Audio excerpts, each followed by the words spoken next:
Yes, Murray holiday season indeed. You know, I'll be truthful, people have always wondered, why do I say Murray instead of Mary? You can thank Cleveland Brown for that. Yes, Cleveland Brown from Family Guy. He may be black, but he's vocalized by a white man. But hey, at least I can also make that joke too, because I'm also black. I'm black, I'm white, I'm Asian, I'm Native American, Pacific Islander. You name it. So why am I talking over pool during the holiday season to some lovely smooth jazz music? Ugh, I love this sound. I can't stress enough how beautiful the music is in this game. It doesn't matter if it's the Genesis or the Saturn version, the soundtracks are lovely. But, you know, I just felt that, you know, it's just lovely to have kind of a more lounge feel to end the year off. Because, you know, this year's just been a mess. 2016, in all forms of the word, has been a virtual mess. So I thought, why not end it on a good game? A game that wasn't a mess to begin with. Something that people actually remember. And that's what you got here. You got Minnesota Fats Pool Legend. You got Side Pocket 2. Which, to this day, based on reviews that I've seen on GameFAQs and a whole bunch of other sites, this game still appears to have a massive cult following, much to my shock and surprise. Oh, excuse me. I did not expect to be coughing today. Yeah, probably something just went down the wrong pipe, wouldn't be surprised. Wouldn't be the first time that's happened. Check Sonic Hacking Contest 13 Done Quick Part 1. That happened during the Mystic Gems run. Ugh. I needed water badly.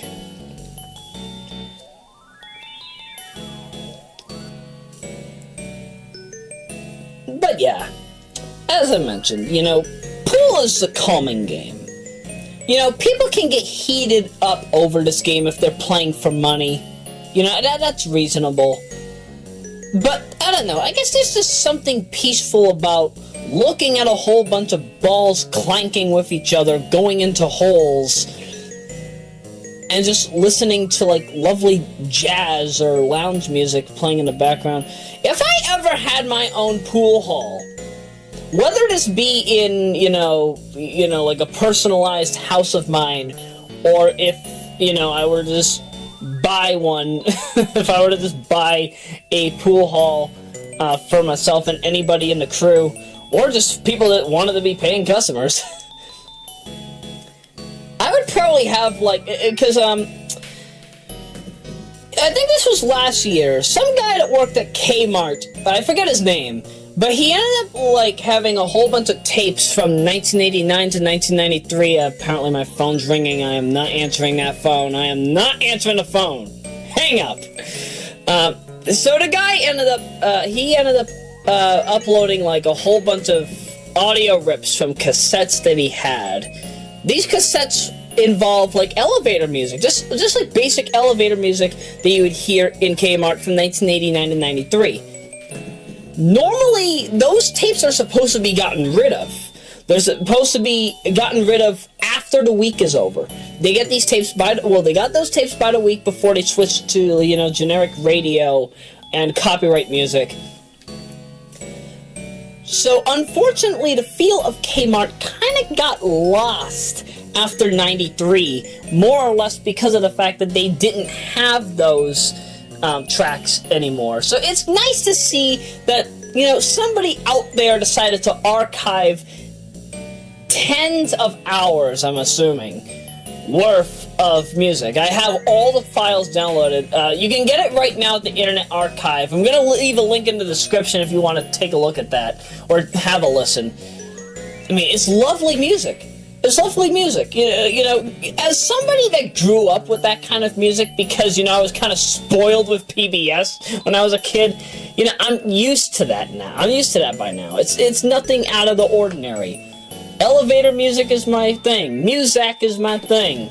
Instrumental-only music is my thing.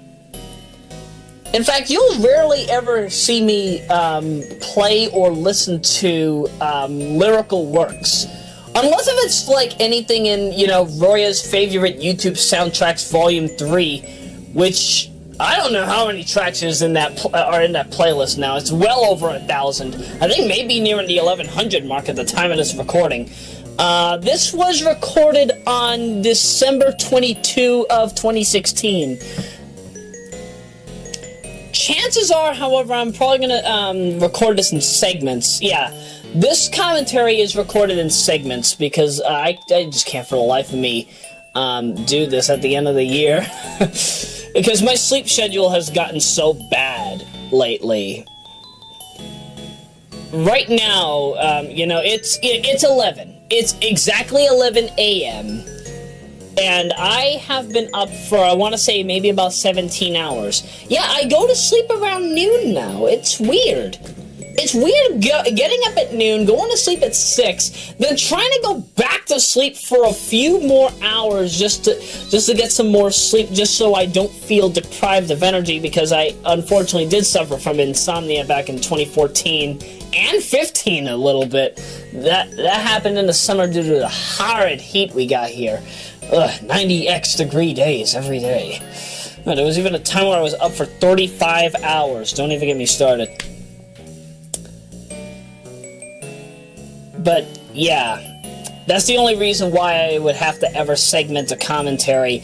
It's more or less because I would have to take hours to record the commentary. And if I'm up for as long as I have been, you know, that could damage my overall welfare far more than people might expect. Did she just scratch the ball? Oh, she did. Okay. Yeah, yeah, I forget. We have a Side Pocket 2 MD commentary on screen. So, what am I going to do here? Ah, yes, Masse.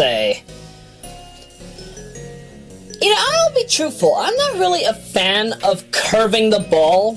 Curving the ball has never been my thing. I do fast-powered follow shots. Fast-powered center or fast-powered follow. But in clutch instances where I know that there's a ball I'm supposed to be hitting, but I can't get it by normal means, that's when you'll see me jump. And that's actually how I play it naturally. I naturally play pool by doing jumps. The only hard part is keeping the ball on the table. I have rarely, if ever, if never, actually, I don't know if I've, no, I know I have a few times, but I have rarely, if ever, knocked the ball off the table. I mean, it's very hard to do. It's very hard to do, especially if you're in, like, you know, a regular pool hall that also happens to have a bowling alley right next to it in the same building. And in those particular buildings, the one that I go to that's nearby me, it's probably about maybe a 20-25 minute ride if you pick up people. The light is hanging literally about, I want to say, maybe 3 feet above the table, when I think it's supposed to be higher than that, right? It's never supposed to be 3 feet above the table. It's supposed to be a few feet higher.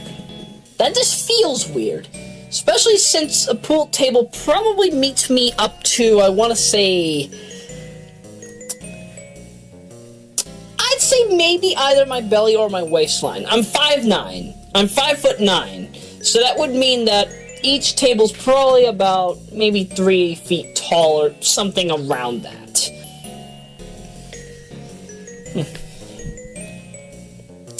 You know, I'm quite surprised, though. I have not found the perfect pool table. Like, could you imagine finding a pool table that you like, but it just doesn't have the feel that you want? Because the optimal pool table that I've always wanted to ever have is like, okay, you know, you've got your basic design. Except, I think what I would probably do is, it would probably be purple and gold.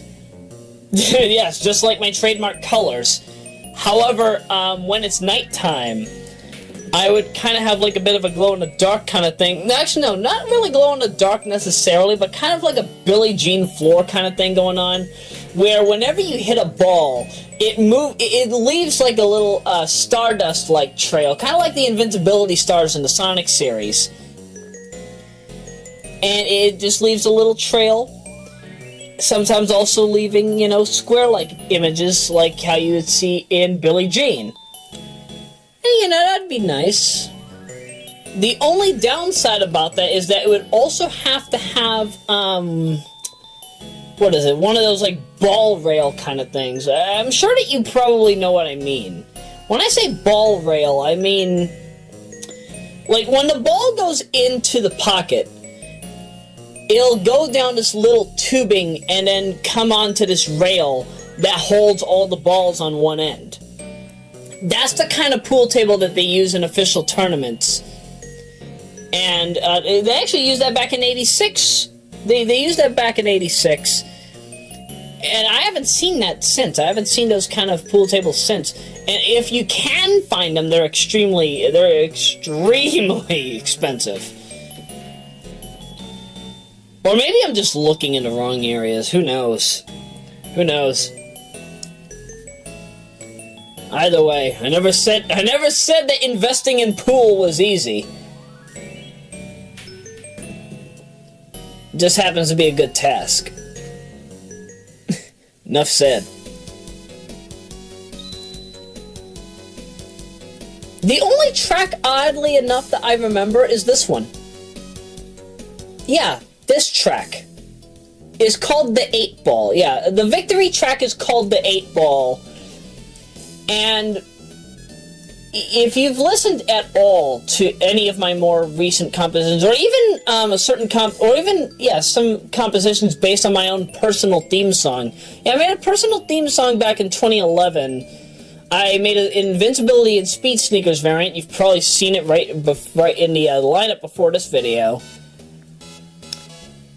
And it uses that note. Again, it's a heavily modified brass 1 on the YM21280 and the 2151. What does it do? I think it kills the attack, increases the brightness to about 40 or something around that. I'm gonna double check that. And I think it's something around that. It's been a while. It's been a while. A long while since I've checked my own music customs. But yeah, the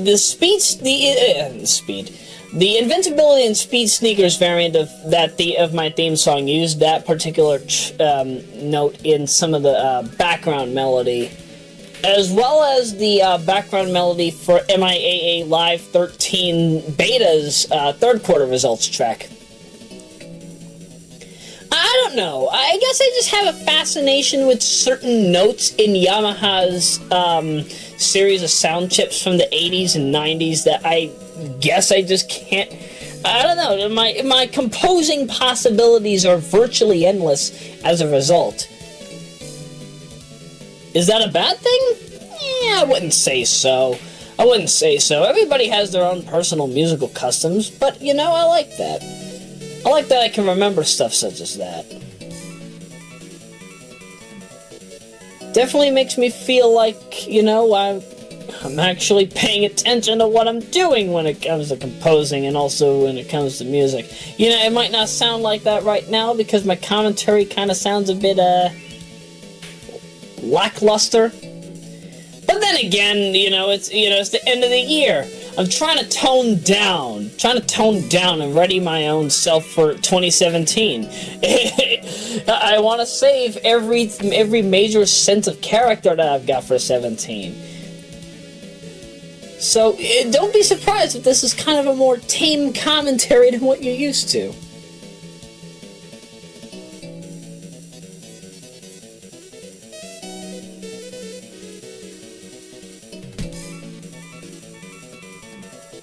Really? Okay, this track, if you are listening very closely to this track, Just listen to the special stage results theme from Sonic Advance when you get a Chaos Emerald. It's literally a remixed version of this. I was wondering, I'm like, where have I heard this track before? And that's what I felt when I first heard it.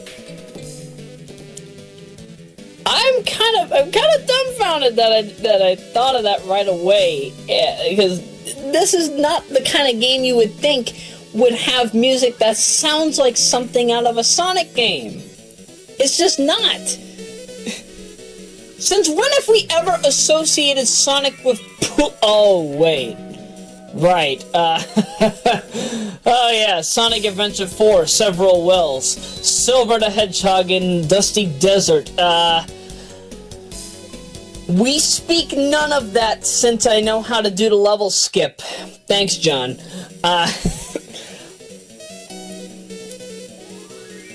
But other than that, what else could I mention about this? Oh yeah, 9-ball.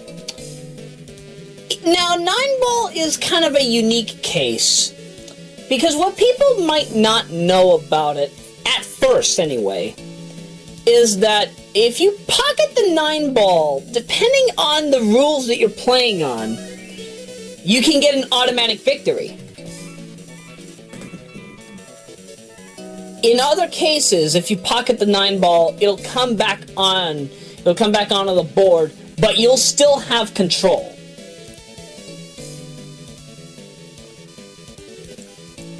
I have only ever pocketed the 9-ball twice on the break. I've only pocketed it twice on the break.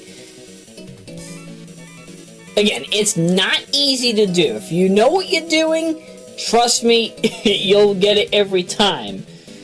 But this is just not something that's, very simple to... My goodness, that was a... Yeah, that's an instance where I had to throw away the ball. Because there was no way I was getting that 2. I couldn't even properly jump it in between the 2 and the 8. Because given the way that this game's physics are, if a ball is closer to the cue ball when you're hitting it, it's rendered as a scratch. No matter what you say or do, it's going to be a scratch. So if you know you can throw the ball away without losing much of anything, go for it. Go for it. Trust me, you won't lose. Unless if you're duking it out with Fats, because the issue that you will always have with Minnesota Fats is when you are hitting the ball, if at any point you screw up, even if it's a safety or if it's a scratch, Fats will always find a way to pocket each ball. Once he has control of the board, he has, I want to say, a 97% success rate. And, spoiler, we're going to be duking it out with Fats in the upcoming round. So yeah, once we deal with Mr. Hinkle here, it's going over to Fats, and it won't be an easy task. Oh, no. For a second, I thought I was going to throw away the ball. I thought I was going to scratch it. Come on, game. Don't scare me like that.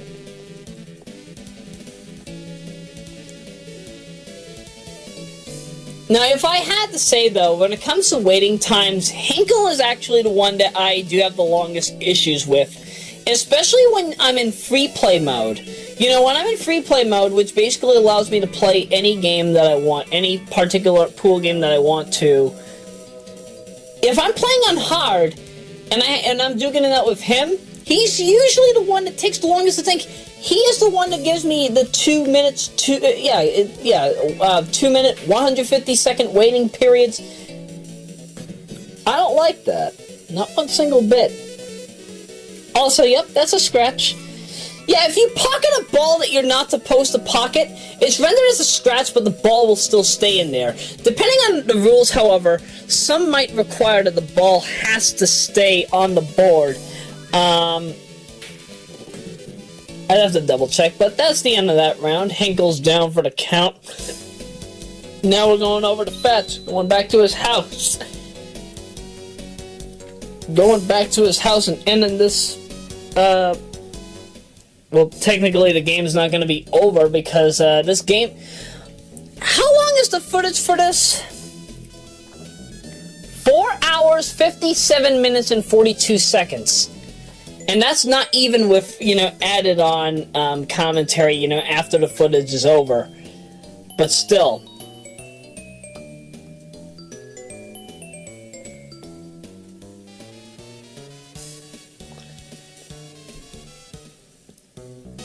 Now, what shocks me more here is he's duking us out. I mean, he's duking out with me in 9-ball.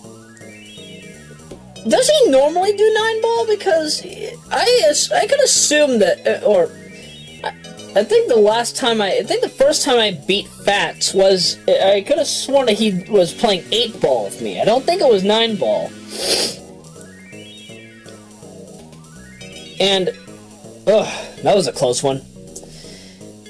So if you've noticed that I've ducked up the lag a few times in this.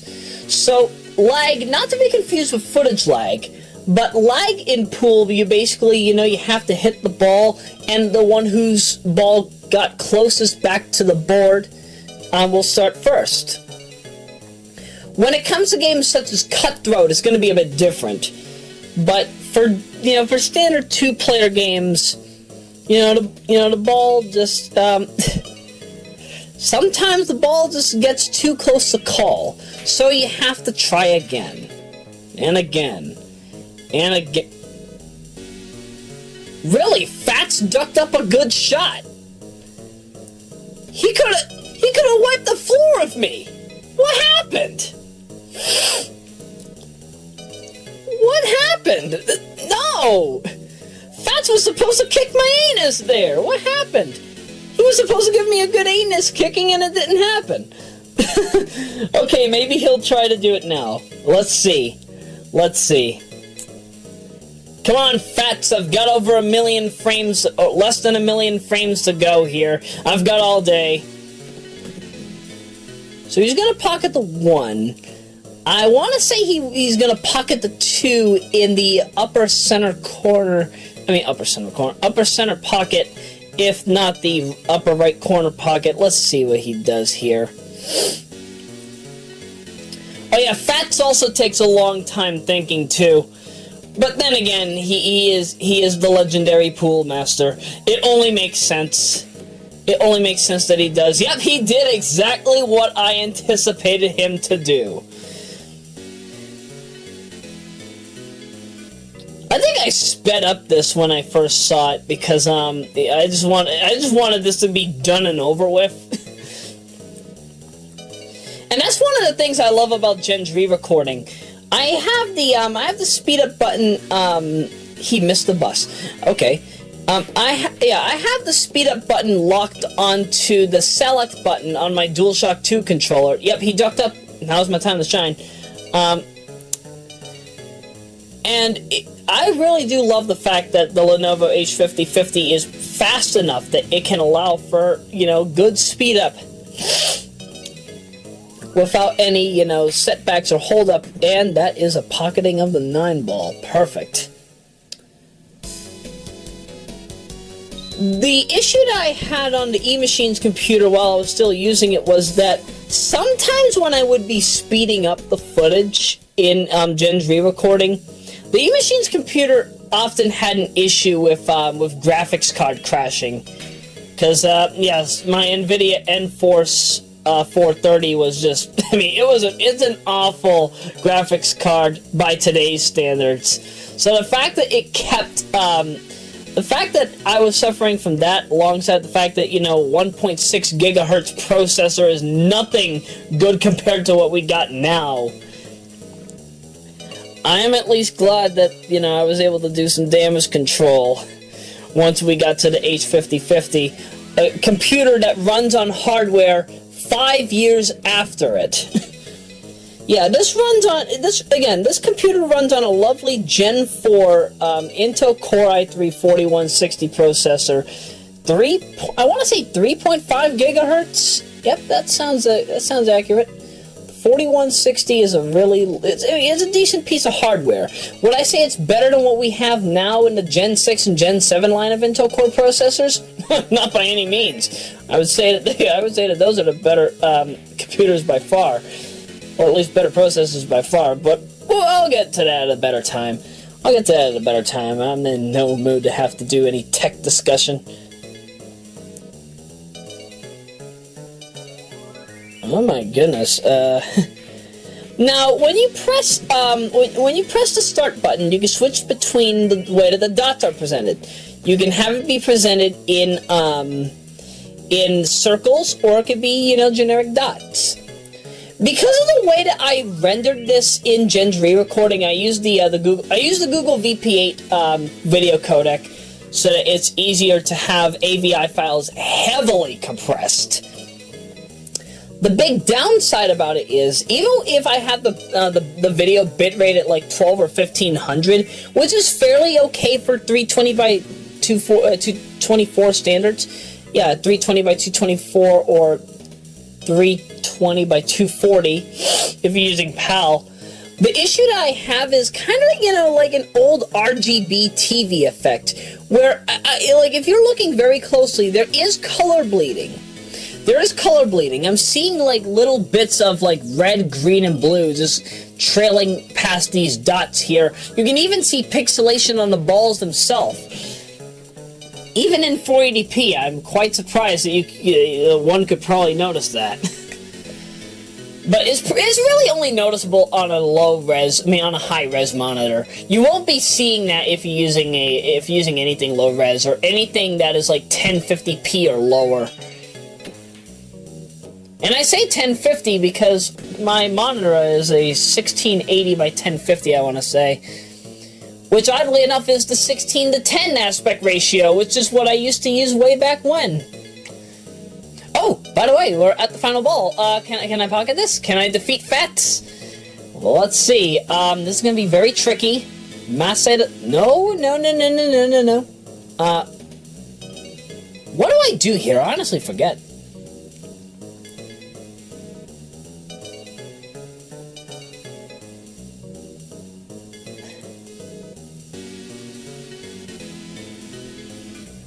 This waiting is giving me very, very false anticipation. Come on, pass me! Hit the ball! I want to beat Fats! I want to become Minute Roya Fats! Guaranteed to duck up your game in less than a minute. I scratched the ball. Now, if this were a tournament, you're granted up to 3 scratches. Once you get that 3rd scratch, it's like the 3-strike system in baseball. You scratch 3 times, the game is over. In this game, you don't have that issue. You don't have to worry about that, fortunately. But the big issue that you will have to suffer with is the fact that, Fats could squeeze me like a grape. How does that sound? Really? In the same fashion as I had beaten Hinkle, I think. It was either Hinkle or Lewis. I just beat Fats! I just became the legendary pool master.